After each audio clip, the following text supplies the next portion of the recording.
नमस्कार। म अहिले भीमदत्त नगरवासीहरूलाई एउटा नयाँ खुसीको खबर ल्याएर आइरहेको छु। त्यो नयाँ खबर के भने, खुसीको खबर के भने, एबैङले आफ्नो दोस्रो चरणको काम पनि सुरु गरेको छ। राजमार्गबाट कबडल हुँदै जिल्ला प्रहरी कार्यालय निस्किने बाटोबाट एसियाली विकास बैंक अर्थात् एडिबीले आफ्नो काम सुरु गरेको छ। यसपटक एडिबीले थप 4 किलोमिटर जति अत्याधुनिक बाटो बनाउँदैछ। पहिलो चरणमा 8 किलोमिटर बनाएको थियो र अब कुल भीमदत्त नगरपालिकाको 12 किलोमिटर बाटोमा दुवैपट्टि ढल, सतह ढल अनि 2 लेनको बाटोहरू र सडक बत्ती र एकदमै अपाङ्ग मैत्री फुटपाथ चाहिँ बनाउने छ।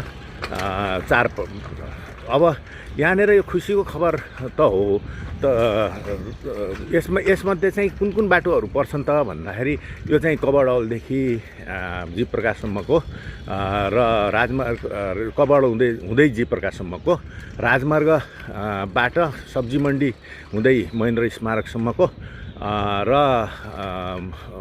मजगाउँबाट ऐरीसम्मको भगतपुरतिर जेलतर्फको बाटो, रेड क्रसको सानो एउटा रहेको टुक्रा र कटानको 1-2वटा रोड र बनगाउँमा एउटा सडक गरी 4 किलोमिटर अत्यन्त राम्रो स्तरको बाटो बन्दैछ। यो त भयो खुसीको खबर। यो विकास हेरेर हामीले के बुझ्नुपर्छ भने, यस्तो विकास ओडामा जाओस्। 13 नम्बरको पिपरैयादेखि 19 नम्बरको बाघफाटासम्म र त्यसपछि चाहिँ 9 नम्बरको खल्लामा सेट्टीदेखि 1 नम्बरको बाराकुण्डासम्म पनि यस्तै सडकहरू बन्यो भने महेन्द्रनगर वास्तवमा एउटा सहरको रूपमा, यो भीमदत्त नगर सहरको रूपमा विकास हुन्छ। तर त्यसका लागि हामीले एसियाली विकास बैंकले अगाडि सारेका शर्तहरू पुरा गर्नुपर्छ। दुर्भाग्य के हो भने त्यो शर्तहरू हामी पुरा गर्न सकिरहेका छैनौँ।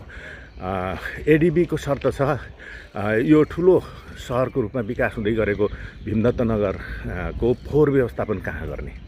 फोहोर व्यवस्थापनको समस्याले गर्दाखेरि फोहोर व्यवस्थापन हुन नभएपछि सहर बनाएको अर्थ छैन भन्ने चाहिँ एडिबीको भनाइ छ।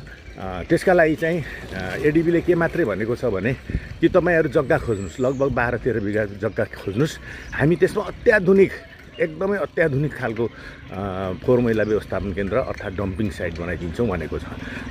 दुःख लाग्ने कुरा के हो भने, यो डम्पिङ साइटतर्फ 2074 सालमा निर्वाचित नेतृत्वले, स्थानीय नेतृत्वले केही काम गरे पनि सफल भएको थिएन भने अहिलेको नेतृत्व चाहिँ यो डम्पिङ साइटको तर्फ उदासीन भएको छ।